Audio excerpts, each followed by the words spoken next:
축복열차 구독자 여러분 반갑습니다. 오늘은 믿음으로 받으라란 제목으로 마태복음 21장 18절로 22절 말씀 가지고 함께 은혜 나누도록 하겠습니다. 성경 본문입니다.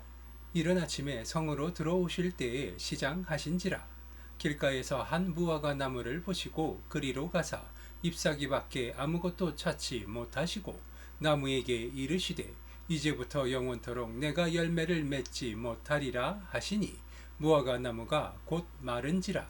제자들이 보고 이상히 여겨 이르되 무화과 나무가 어찌하여 곧 말랐나이까. 예수께서 대답하여 이르시되 내가 진실로 너희에게 이르노니 만일 너희가 믿음이 있고 의심하지 아니하면 이 무화과 나무에게 된 이런 일만 할 뿐 아니라 이 산더러 들려 바다에 던지라 하여도 될 것이요 너희가 기도할 때에 무엇이든지 믿고 구하는 것은 다 받으리라 하시니라. 아멘. 오늘 성경 본문 말씀을 보니 예수님께서 시장하셔서 길가에 한 무화과 나무를 보고 그리로 다가가십니다. 그리고 그 무화과 나무에서 잎사귀 외에는 아무것도 없는 것을 보고 무화과 나무에게 저주를 하고 그로 인하여서 무화과 나무가 마르게 됩니다.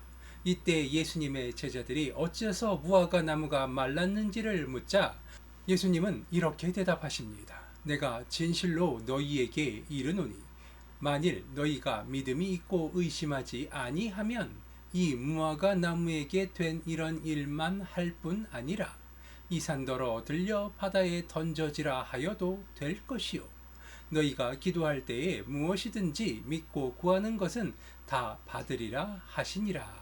아멘. 그렇습니다. 우리들은 늘 하나님의 말씀과 기도로 우리들의 삶을 채우고 있지만 정작 중요한 이 믿음이 흔들리고 이 믿음이 다른 곳을 바라보고 있는 경우가 있습니다.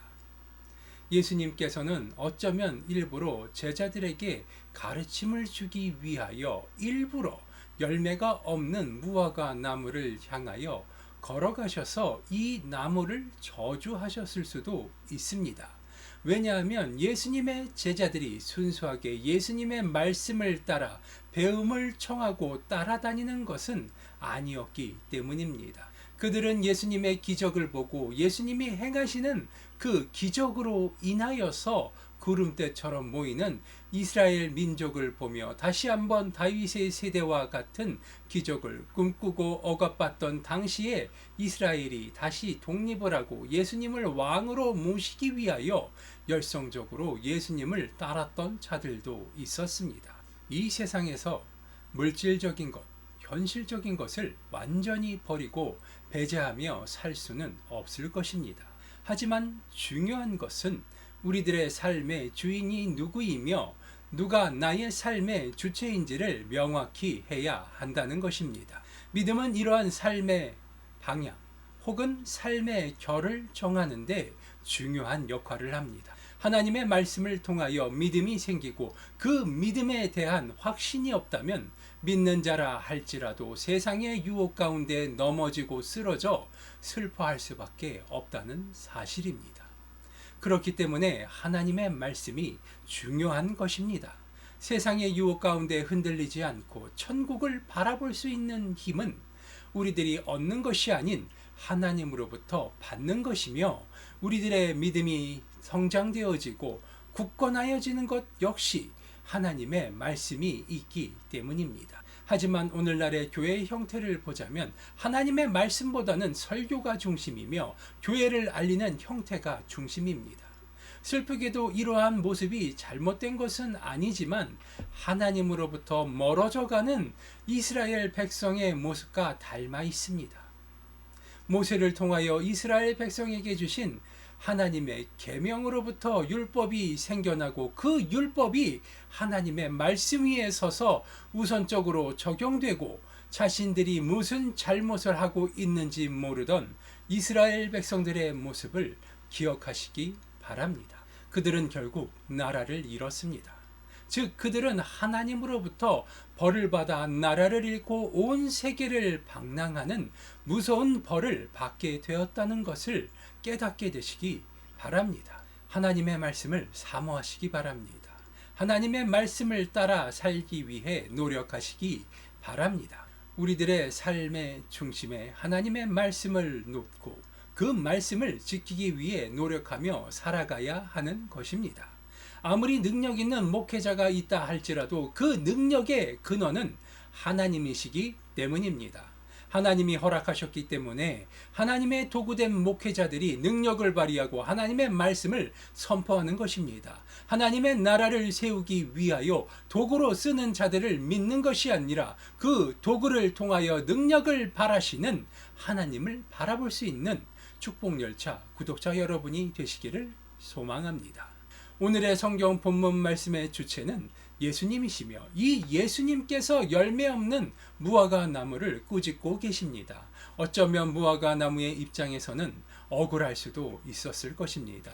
스스로 열매를 지키지 못하고 열매를 내었는지 내지 못하였는지 나와 있지 않지만 결과적으로 그 열매가 없는 상황에서 예수님 앞에 서게 된 이 무화과 나무처럼 우리들의 삶 또한 마찬가지일 것입니다.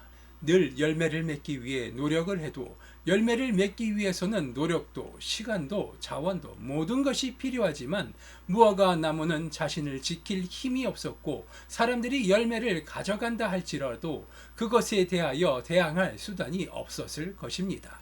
이 무화과 나무와 같이 우리들의 삶 또한 하나님의 의지를 따라 때로는 나의 의지와는 상관없이 험한 풍파 가운데 이리저리 흔들리며 폭풍이 지나가기를 기다려야 할 때도 있었을 것입니다.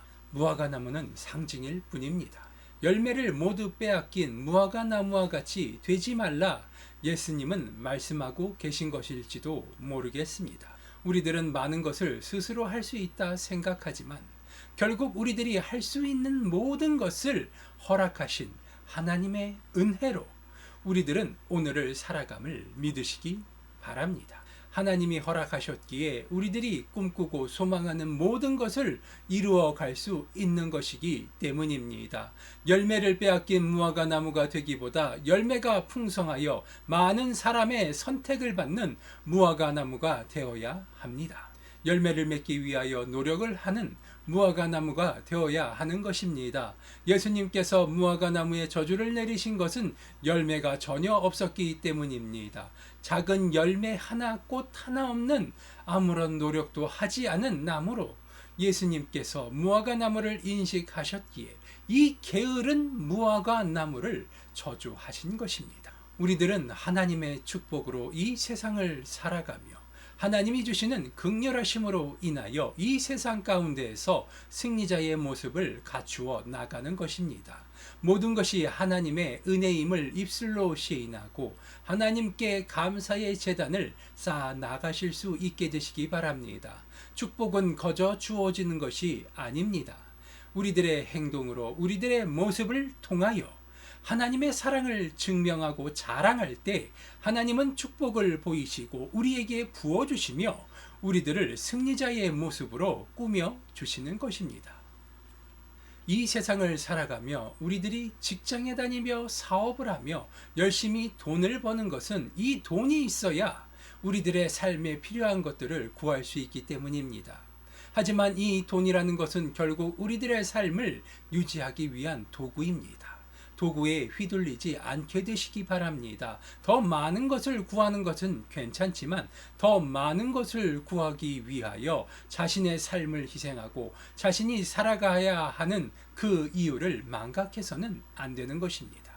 21절로 22절 말씀 함께 봉독하겠습니다. 예수께서 대답하여 이르시되 내가 진실로 너희에게 이르노니 만일 너희가 믿음이 있고 의심하지 아니하면 이 무화과 나무에게 된 이런 일을 할 뿐만 아니라 이 산더러 들려 바다에 던져지라 하여도 될 것이요 너희가 기도할 때에 무엇이든지 믿고 구하는 것은 다 받으리라 하시니라. 아멘. 기도하고 믿고 기도를 통하여 구한 것은 다 받은 줄 믿으라 말씀하고 계십니다. 예수님께서 오늘 이 성경 본문 말씀을 통하여서 확언하고 계신 것입니다. 다만 하나님의 시계와 우리들의 시계가 다르다는 사실을 깨닫게 되시기 바랍니다. 하나님의 은혜는 우리들에게 가장 필요할 때 가장 필요한 순간에 정확하게 하나님이 우리에게 은혜를 베풀어 주시는 것입니다. 우리들이 은혜를 사모해야 할 이유 또한 여기에 있습니다. 믿음이 있어야 하나님의 은혜를 믿고 그 은혜를 사모할 수 있게 되는 것입니다. 믿음이야말로 모든 것의 시작점입니다. 하나님을 믿으시기 바랍니다. 하나님의 말씀을 믿으시기 바랍니다. 당장 우리들의 눈앞에 보여지는 것은 아무것도 없지만 하나님을 향한 믿음이 우리들의 삶을 바꾸고 우리들의 삶이 승리자의 삶으로 변화되어져 갈 것입니다. 우리들의 힘과 능력이 아닌 하나님이 주시는 축복으로 기도를 통하여 우리들의 필요를 하나님 앞에 아뢰 때 하나님은 우리의 기도를 들으시고 그 기도에 응답하시는 것입니다. 그저 덮어놓고 우리들의 필요를 기도로서 하나님 앞에 아뢰는 것이 아닙니다. 믿음을 통하여 하나님께서 내가 하나님 앞에 아랜 나의 기도가 응답될 줄을 믿고 믿음으로 하나님 앞에 아뢰는 것입니다. 응답되어질 나의 기도에 대하여 하나님 앞에 감사의 제단을 쌓게 될 것입니다. 그리고 이것을 하나님이 기뻐하시며 우리들의 삶을 은혜가 풍성한 삶, 믿음으로 충만한 삶을 이끌어 나갈 수 있게 만들어 주시는 것입니다. 믿음이라는 것은 결국 자동차의 연료와 같습니다. 종류가 무엇이건 형태가 어떠하던 나라는 자동차를 끌고 천국까지 가기 위해 필요한 것은 연료입니다. 연료가 없이는 어디도 갈 수 없고 제자리에 서서 멍하니 바라보는 것 외에는 아무것도 할 수가 없는 것입니다. 오늘 성경 본문의 무화과 나무와 같이 열매를 맺지 못하여서 예수님으로부터 저주를 받아 말라 죽은 무화과 나무와 같은 상태가 될 뿐인 것입니다. 믿음을 가지고 하나님 앞에 기도로 구하시고 받은 줄을 믿는 하나님의 사랑받는 축복열차 구독자 여러분 되시기를 소원합니다. 기도하시겠습니다. 아버지 하나님 감사합니다. 오늘도 아버지 하나님의 은혜의 말씀을 따라 축복의 말씀을 듣고 있습니다. 아버지 하나님 이 말씀을 통하여서 우리의 삶 가운데 믿음에 대한 확신을 가지게 하여 주시옵소서. 천국을 확실하게 소유하고 하나님의 말씀을 따라 우리의 삶의 중심에 아버지 하나님의 말씀이 바로 설 수 있게 하여 주시옵소서. 믿음을 통하여서 구하는 것을 받은 줄 믿는 확고한 믿음을 가지고 우리의 입술을 열어 아버지 하나님의 이름을 찬양케 하여 주시옵소서. 우리의 삶을 풍성하고 복되게 만드시는 분 하나님 한 분뿐이시오니 믿음으로 고백합니다. 아버지 하나님 우리의 삶을 축복하여 주시옵소서. 아버지 하나님께서 우리의 필요를 채우시고 아버지 하나님께서 우리의 삶 가운데 중심에 서서 우리의 삶을 인도하여 주시옵소서. 늘 풍성하고 좋은 것으로 채워주시는 아버지 하나님 앞에 감사드리오며 나사렛 예수 그리스도의 이름으로 기도드리옵나이다. 아멘.